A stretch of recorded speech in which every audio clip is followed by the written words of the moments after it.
अस्सलाम वालेकुम वरहमतुल्लाहि वबरकातुहू। औज़ु बिल्लाहि मिनश शैतानिर रजीम। औज़ु बिल्लाहि मिनश शैतानिर रजीम। बिस्मिल्लाहिर रहमानिर रहीम।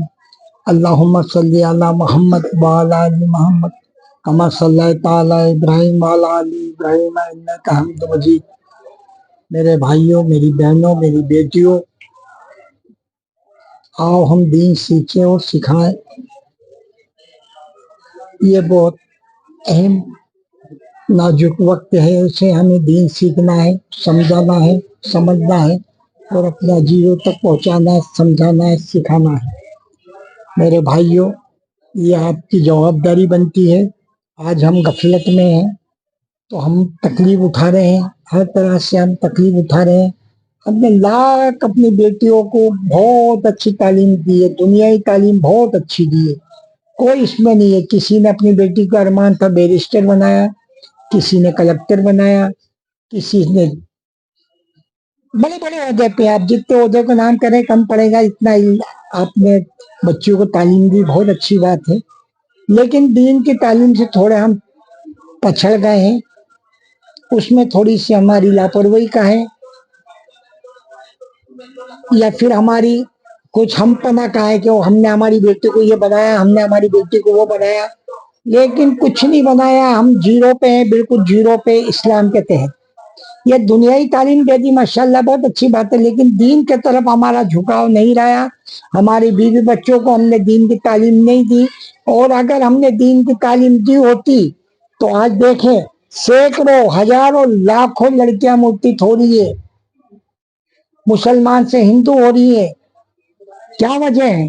कोई बात सोने के, वो लड़के सोने के बने हुए नहीं है कि जाते इतने सोने के पल्ले में वो झूलने लग जाएंगी।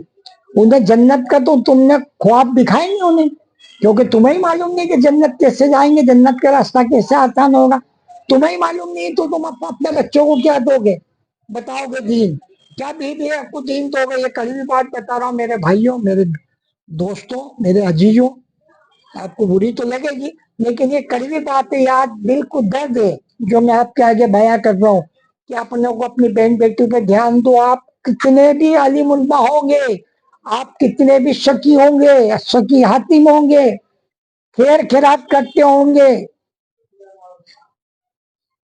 हज किया होगा, उम्रा किया हुआ, जंग की होगी, जिहाद किया हुआ होगा, आपने खजाने खोल दिए होंगे गरीबों के लिए, यतीमों के सिर पे हाथ फेरा होगा, बेवाओं के सिर पे हाथ फेरा होगा, बच्चियों के रिश्ते कराए होंगे, शादी करवाई होगी, सारे नेक काम, आपका अमालनामा नेक कामों से भरा गया होगा, पूरा भर गया होगा, इसमें कोई शक नहीं, कोई शक नहीं, कोई शक नहीं। और अल्लाह पाक उसके बदले में आपको जन्नत भी अता फरमाएगा। ये कड़वा सच है, जन्नत भी अता फरमाएगा। लेकिन यह मत भूलिए मेरे भाइयों, मेरी दोस्तों, मेरी बहनों, मेरी बेटियों के, यही बेटियों भाइयों को, बड़ों के लिए नहीं है, लेडीजों के लिए भी है कि आप समझे और अमल में लाएं कि आप अपने भाई को, अपने वालिद को, अपने शौहर को दोजख से कैसे बचाएंगे, आप पे भी फर्ज बनता है। यहाँ मेरे आका हुजूर सरकार जनाब मोहम्मद मुस्तफा सल्लल्लाहु अलैहि वसल्लम ने इरशाद फरमाया है कि जब आपका जन्नत और दोजख से गुजर हुआ तो सब में ज्यादा दोजख में औरतों को देखा, और औरतें की जुबानें खींच के लंबी थी। साहबा इकराम जो अर्ज किया या रसूलुल्लाह सल्लल्लाहु अलैहि वसल्लम, ये किस तरह का अजाब दिया है? मेरे आका हुजूर सल्लल्लाहु अलैहि वसल्लम ने फरमाया, एक तो वो बेटियां जो नाशुक्री रही हो, जो अपने शोहर की, अपने वालिद की नाशुक्री रही हो, उनको अजाब दिया जाएगा। गिबत बुराई से नहीं बची होगी, उनको अजाब दिया जाएगा, या अजाब उनको दिया जा रहा है। तो मेरे भाइयों, मेरी बहनों, मेरी बेटियों, अजाब से हम बचे और हमारे बच्चों को बचाए। तो आपको जो इल्म था आपने अपने बच्चों को नहीं दिया, अपनी बीवी को नहीं समझाया, अपनी बहन को नहीं समझाया, अपनी माँ को नहीं समझाया। ये जवाबदारी थी आपकी। आपके ढेर सारे नेक काम है, आप यकीनन जन्नत के हकदार हो, और अल्लाह ने तुमको जन्नत भी अता फरमा दी है। फरिश्तों को कहा ले जाओ मेरे बंदे को जन्नत में, इसने बहुत नेकियां की, बहुत अच्छे काम किए दुनिया में, सारे अल्लाह और अल्लाह के रसूल के बताए रास्ते पे चला है। वहीं पे तुम्हारी माँ, तुम्हारी बहन, तुम्हारी बेटी, تمہاری بیوی پکڑ لیں گی ہاتھ تمہارا کہ پروردگار اس شخص کو تم جنت میں کیوں پہنچا رہا ہے اور ہمیں دوزخ میں کیوں ڈال رہا ہے؟ تو کہنے لگے تمہارے عمل میں اور ایک سے گئے عمل میں میرے بندے کا بہت فرق ہے.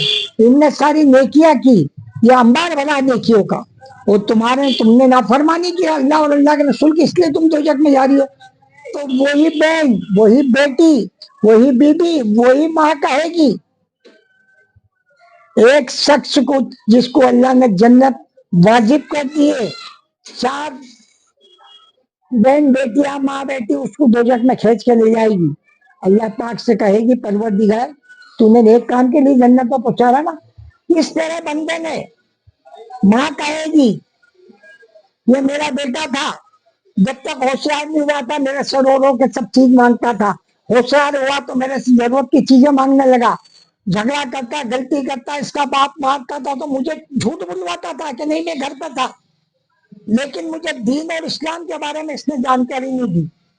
بیوی کہے گی کہ اللہ پاک اس میرے شوہر نے ساری حاجت کے لیے مجھے آواز دیتا تھا، اپنی ضرورت کے لیے حاجت دیتا تھا، جسمانی بھوک کے لیے مجھے آواز دیتا تھا، اس نے مجھے دین کی باتیں نہیں بتائی. بیٹی کہے گی پروردگار یہ میرا باپ تھا، اس نے مجھے دنیا کی تعلیم دے دی، مجھے بیرسٹر بنا دیا، کلکٹر بنا دیا، میری اچھی لوگوں شادی کی، لیکن اس نے مجھے دین سے واقف نہیں کروایا.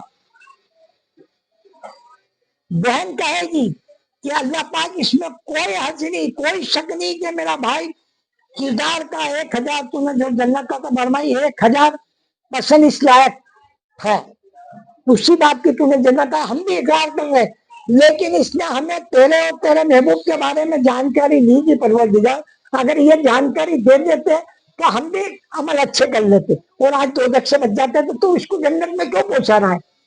اللہ پاک فرمائے گا کہ صحیح بات ہے، بول دے گا فرشتوں سے کہ جہنم کے فرشتوں سے بول دے گا اس کو جہنم میں ڈال دو. تو میرے بھائیوں، میری بہنوں، میری بیٹیوں، میرے بزرگوں، آج یہ دین سمجھانے والی بات ہے. ہم تک دین آئے گا تو ہم آگے پہنچائیں گے، اور یہی اسلام، اسی کا نام ہے. تو آپ کو کڑوی بات تو لگ رہی ہوگی لیکن اس پہ عمل کریں. اور میری بیٹیوں میں تم سے بھی یہ کہہ رہا ہوں، تم کون ہے تمہیں تمہاری قیمت معلوم نہیں ہے. میری بہن تم کو تمہاری قیمت معلوم نہیں ہے. اللہ پاک نے تمہاروں کو کتنا افضل مرتبہ عطا فرمایا ہے. آدم علیہ السلام کو تو مٹی سے بنایا، دنیائی مٹی سے پیدا کیا ہے. تمہیں بھی بنا سکتا تھا وہ، جب آدم علیہ السلام کو بنایا تمہیں بھی بنا سکتا تھا، لیکن تمہیں نہیں بنایا. تمہیں کتنا افضل مرتبہ دیا اللہ پاک نے. جس وقت آدم علیہ السلام کو کمپلیٹ کر دیا، جنت میں داخل کر دیا، جاؤ تم جنت میں رہو، اور جس روز وہ ایک بار سوئے تھے رات میں سوئے تھے اور تمہارے کو آدم علیہ السلام کی پسلی سے ماں ہوا کو پیدا کیا. ماں ہوا کو پیدا کیا، ماں ہوا اٹھ کے بیٹھی ہو گئی، آدم علیہ السلام بالکل اس میں آ گئے کہ یہ کون، تو ہاتھ لگانے لگے. تو اللہ پاک نے فرمایا اے آدم ابھی ہاتھ مت لگانا، یہ تمہارے اوپر ابھی جائز نہیں ہے، ابھی تمہارا اس پہ حق نہیں ہے، حق کے لیے تمہیں مہر ادا کرنا پڑے گی. تو اللہ پاک نے نکاح پڑھایا آدم علیہ السلام کا ماں ہوا کا جنت میں. اور مہر کا روپ کہتا، مہر جس کو کہتے ہیں، مہر کے لیے اللہ پاک نے فرمایا اے آدم میرے محبوب پہ 10 بار درود شریف پڑھو، یہ تم کو مہر ہے. 10 بار درود شریف پڑھی، جب ان پہ حلال ہوئی ماں ہوا ہماری، اور جنت میں جب رہنے لگے. کیوں ماں ہوا کو جنت میں بھیجا تھا؟ ڈائریکٹ اللہ پاک کو دنیا میں پہنچا دینا تھا. اس نے تو بایوڈیٹا تیار کر کے رکھا تھا کہ ان کو دنیا میں پہنچاؤں گا. جبھی تو اس نے کہا فرشتوں سے کہ میں میرا نایاب میں خلیفہ تیار کر رہا ہوں دنیا میں، انسان بشر. تو فرشتوں نے کیا تھا وہاں جا کے تو جگہ جھاٹی کریں گے، پروردگار ہم کیا کم عبادت کریں گے؟ اللہ پاک نے کیا نہیں، تم سے زیادہ عبادت وہ کریں گے جو میرے نایاب میرے خلیفہ سے ہوں گے. لیکن ماں ہوا کو جنت میں کیوں بھیجا؟ وہ تو دنیا کی پوری کائنات کی ان سے زیادہ خوبصورت کوئی نہیں تھی. جنت میں اس لیے پوچھا ہے کہ ماں ہوا کو پوری جنت کو دیکھ لو میری بندی، जन्नत कैसी है? इस तरह से दुनिया में जाके तुम अपने शोहर के घर को भी जन्नत बनाना, नेक अमल करना, जन्नत बनाना। ये मर्तबा तुम्हारा फसली से इसीलिए पैदा किया। फसली कहाँ है? फसली टेढ़ी है, सीधी भी हो सकती थी, सीधी होती तो उससे लाठी भाले सब बन जाते, जिससे बाल होता। ये फसली टेढ़ी थी, अल्लाह ने टेढ़ी फसली से पैदा किया औरत को, और इतनी नाजुक है, कितने करीब है, बाएं तरफ से पैदा किया, बाएं फसली से दिल के बिल्कुल करीब है। ये पांच चीजें दिल इसके करीब है, कहीं से और से नहीं पैदा किया। तो आप अपना मर्तबा समझो मेरी बेटियों, मेरी बहनों, मेरी माओ, कि तुम्हारा मर्तबा कितना बड़ा है, लेकिन तुम्हारे को अपने घर को जन्नत बनाना, अपने ससुराल को जन्नत बनाना, अपने शौहर को नेक बनाना, अगर उसमें कोई कमी हो तो ये हमारी थोड़ी सी आपके लिए कड़वी तो लग रही होगी मेरी बात आपको, लेकिन ये इस्लाम की बातें हैं। दर्द हो रहा है कि आज हम कहाँ भटक गए, तो आज हमें अल्लाह नेक तौफीक का तबादला है। अभी हम जमीन के ऊपर है तो तौबा तिल्ला कर सकते हैं, अल्लाह हमारी तौबा कबूल करेगा, और अल्लाह पाक हमें नेक हिदायत अता फरमाए। ये हमारी चैनल को आप लाइक करें, फॉलो करें, शेयर करें। अभी तक हमारे पास अल्लाह का एहसान करम, आप लोगों का बहुत बहुत शुक्रगुजार हूँ कि आप हमारे को हौसला अफजाई कर रहे हैं, देख रहे हैं, लेकिन देख रहे हैं खाली, हमारे इसमें 25% लोग लाइक कर रहे हैं, फॉलो कर रहे हैं, और 75% देख के रुक जा रहे हैं। तो मेरी आपसे गुजारिश है, हमारी टीम जो मेहनत कर रही है, हम कोई एहसान नहीं कर रहे, हम तो अल्लाह का शुक्र अदा कर रहा हूँ कि अल्लाह पाक ने मुझे इस काम के लिए चुना, गुनहगार को। तो आप लोग इसे फॉलो करें, लाइक करें, शेयर करें, बेल आइकन को दबा के, और हमें हमारी हौसला अफजाई करें और आगे तक ये पहुंचाएं। ये सवाब जारिया है, शेयर करें। अल्लाह हाफिज।